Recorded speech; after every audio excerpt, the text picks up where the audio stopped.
నమస్తే, నా పేరు కోపల్లె ఫణికుమార్, తెలంగాణ ఫెడరల్ నుండి. ఈ రోజున కీలకమైన అంశం ఏంటంటే తెలంగాణ రాజకీయాలకు సంబంధించి కేసీఆర్కి ఇచ్చినటువంటి నోటీసులు చెల్లుబాటు కావు అనేటువంటి పెద్ద వివాదం మొదలైంది.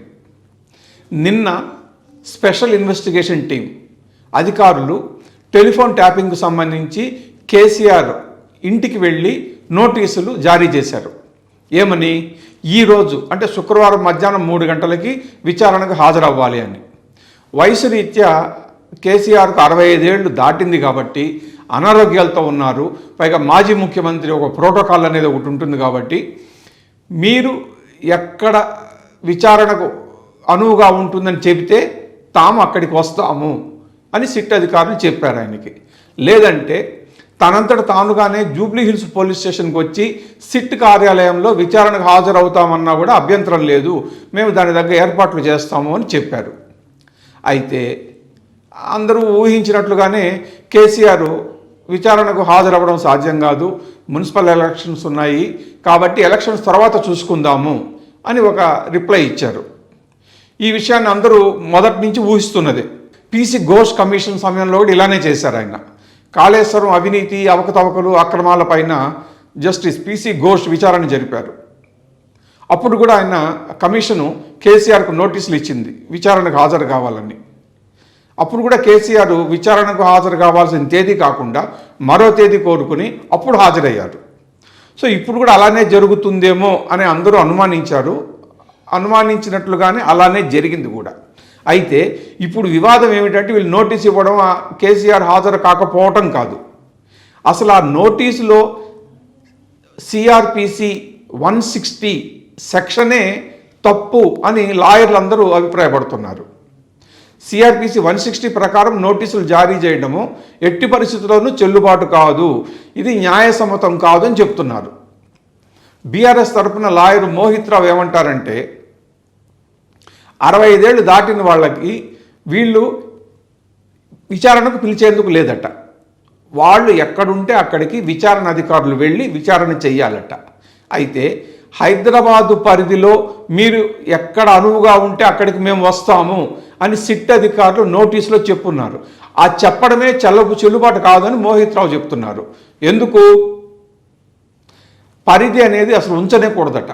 విచారణ పరిధి ఒక ప్రాంతానికి ఎక్కడ పరిమితం చేయకూడదు, కానీ పరిమితం చేశారు, అందువల్లనే చెల్లుబాటు కాదని మోహిత్ రావు అంటున్నారు. ఈ నోటీసుని కోర్టులో కనుక సవాల్ చేస్తే వీగిపోతుంది. ఈ విషయం గతంలో సుప్రీంకోర్టు కూడా చెప్పింది స్పష్టంగా అని మోహిత్ రావు అంటున్నారు. అలానే మరొక ప్రముఖ లాయరు రచనారెడ్డి తెలంగాణ ఫెడరల్తో మాట్లాడుతూ ఏమంటారంటే సిట్టు జారీ చేసిన నోటీసులు చెల్లుబాటు కావు అని ఆవిడ కూడా చెప్పారు. అసలు విచారణ పరిధి పేర్కొనటం ఏమిటి నోటీసులో అన్నది ఆవిడ అభ్యంతరం. కేసీఆర్తో ఛాయ్ తాగడానికి వెళ్ళి సిట్ అధికారులు కూర్చుంటున్నారా? అసలు ఏమిటి పద్ధతి? నోటీసులు ఇలా ఇస్తే ఎలా చెల్లుబాటు అవుతాయని ఆవిడ ఆశ్చర్యపోయారు. 160 సిఆర్పిసి చెల్లుబాటు కాదని తెలిసి కూడా ఎలా ఇచ్చారు అనేది ఆవిడ ప్రశ్న. సరే, ఇదే సందర్భంగా పొలిటికల్ సైన్స్ కాకతీయ యూనివర్సిటీలో పనిచేసి రిటైర్ అయినటువంటి కూరపాటి వెంకటనారాయణ మాట్లాడుతూ టెలిఫోన్ ట్యాపింగ్ సంబంధించి నిష్పక్షపాతంగా విచారణ జరిపి బాధ్యుల మీద కఠినంగా శిక్ష తీసుకోవాల్సిందే అని ఆయన డిమాండ్ చేశారు.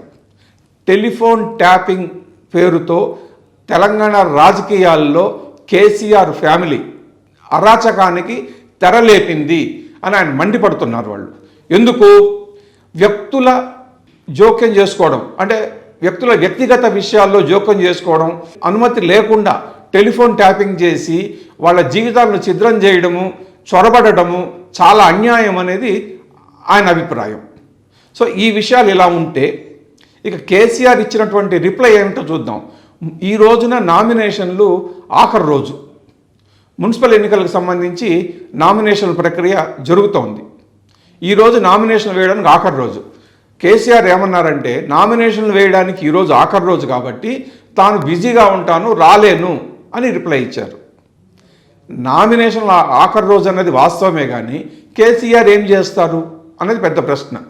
ఫామ్ హౌస్ను వదిలి కేసీఆర్ బయటకు రారు, ఎవరిని కేసీఆర్ ఫామ్ హౌస్లోకి అడుగు పెట్టనివ్వరు. మరి ఈయన ఏం చేస్తారు ఫామ్ హౌస్లో కూర్చుని?